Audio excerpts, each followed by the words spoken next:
विकास लवांडे यांना जामीन मंजूर. 30,000 रुपयांच्या जात मुचलक्यावर जामीन मंजूर. न्यायालयानं पोलीस कोठडीची मागणी फेटाळली. कीर्तनकारांच्या विरोधात केलेल्या वक्तव्यामुळे विकास लवांडे अटकेत होते.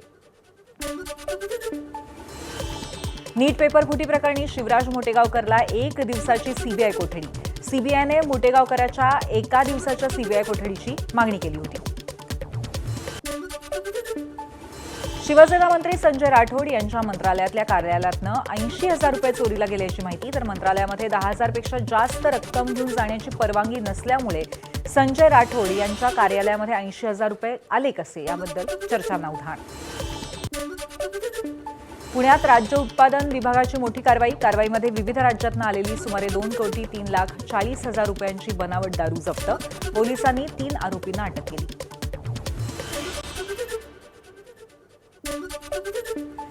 मुंबईतल्या ज्वेलर्सची 4.5 कोटींच्या सोन्याची अफरातफर.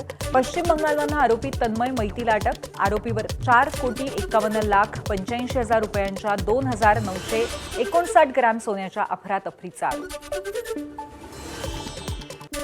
ठाकरेंच्या शिवसेनेच्या आंदोलनानंतर पालिकेला जाग. मिठी नदीच्या उगमस्थानी सफाईला सुरुवात. 2 दिवसांपूर्वी मिठी नदीत उतरून आंदोलन केलं होतं.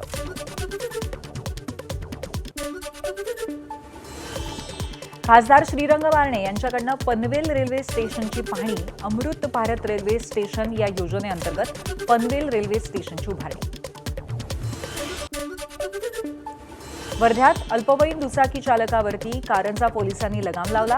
30पेक्षा अधिक दुचाकींना दंड. अल्पवयीन मुलांना गाडी चालवायला देऊ नका अशी जनजागृती केली. तामिळनाडूचे मुख्यमंत्री थलपती विजय यांचा शेतकऱ्यांना मोठा दिलासा. 14 लाख शेतकऱ्यांचे 50,000 रुपयेपर्यंतचं पीक कर्ज माफ.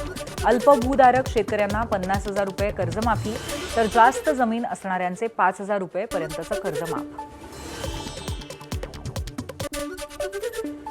अमेरिकेचे इराणवर क्षेपणास्त्र हल्ले सुरूच. अमेरिकेच्या लष्कराकडनं हल्ले सुरू केल्याची माहिती. इराणच्या दक्षिण भागातील क्षेपणास्त्र साईट्सवरती हल्ले. समुद्रात स्फोटकं पेरणाऱ्या बोटींनाही लक्ष. हल्ले स्वसंरक्षणार्थ केल्याचा अमेरिकेचा दावा. एबीपी माझा, उघडा डोळे बघा नीट.